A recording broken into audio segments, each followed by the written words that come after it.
Hey, Aaron, after tonight, you're 8 of 12 from 3 in this series. Did you come into this series knowing that your three-point shot would be important, specifically against the way they play defense? Yeah, just looking to space the floor a little bit. I work on it every day, so eventually it's going to drop. But, yeah, I'm looking to space the floor. And forgive the random question, but Michael Malone referenced a hazy IPA when he was calling you the MVP of the game. Do you have a preferred style of beer? Oh, IPA? No, I'm not an IPA guy. I'm more of a Modelo kind of guy.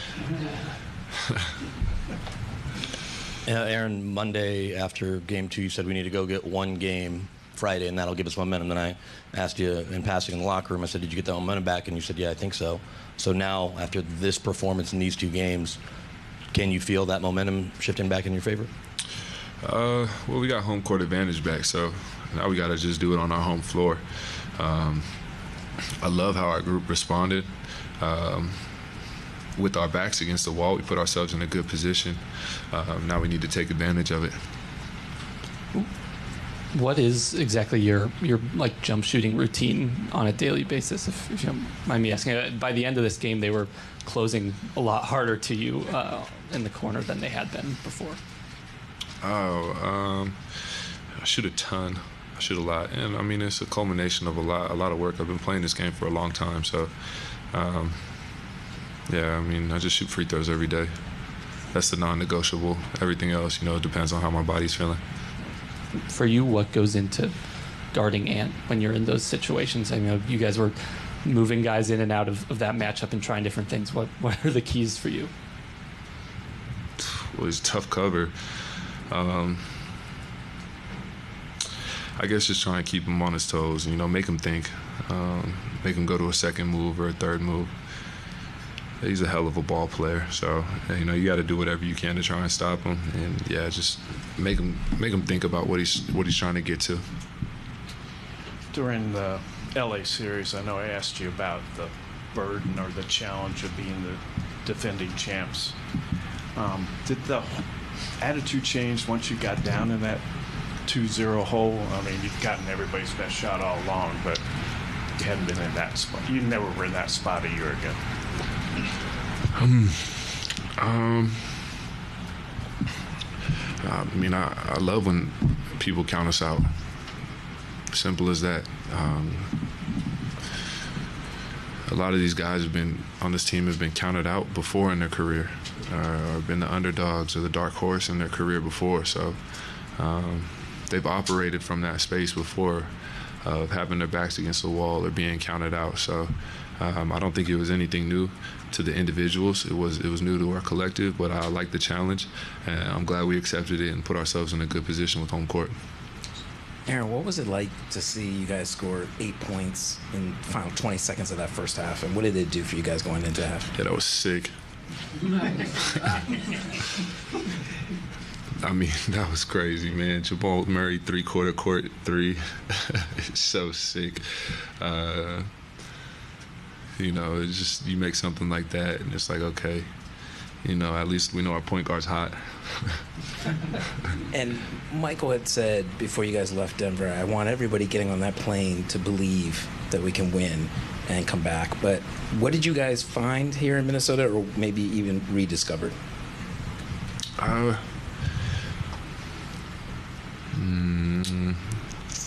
Yeah, I mean, the belief was a huge part of it. That's kind of what I was talking to our guys, being an extension of Michael Malone. I was talking to our guys on the court about just believing, even if nobody else believes in us, that I believe in us and that we believe in each other. What we found, I don't know, we just got to play our brand of basketball with a sense of urgency, and a sense of discipline, and just like a laser sharp focus and just like a surgical execution, strong execution, and we'll be fine. Ant gets his, he ends up with 44, but is it a testament to Nuggets basketball that when Nicole was in foul trouble or Jamal was in foul trouble, you guys have other guys that can keep punching, that one guy can't beat this team?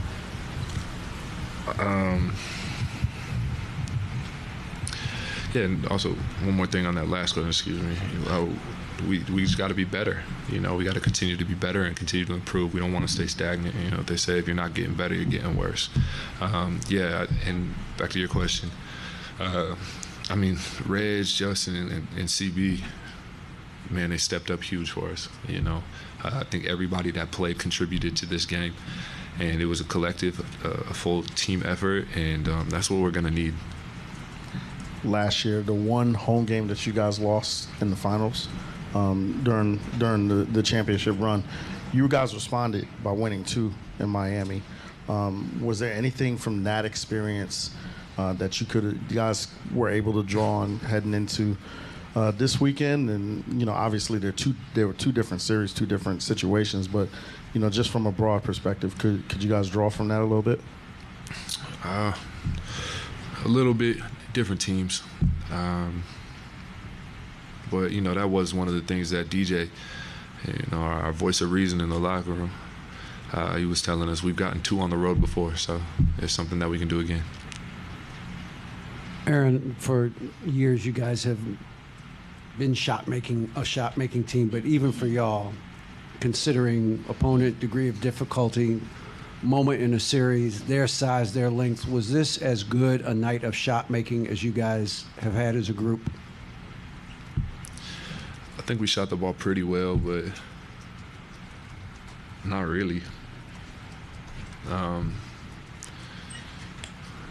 really. MPJ, not really. I think we can be sharper, really, on the offensive end. You know, they're a very physical team and very good on defense, and they were taking us out of our offensive sets sometimes. So I think the better that we're in our sets, the more we'll continue to generate good looks. And I think guys are going to continue to knock down shots. Like one more with Katie here on the left. Aaron, over the last couple years, I think everyone on this team staff have referred to you as selfless.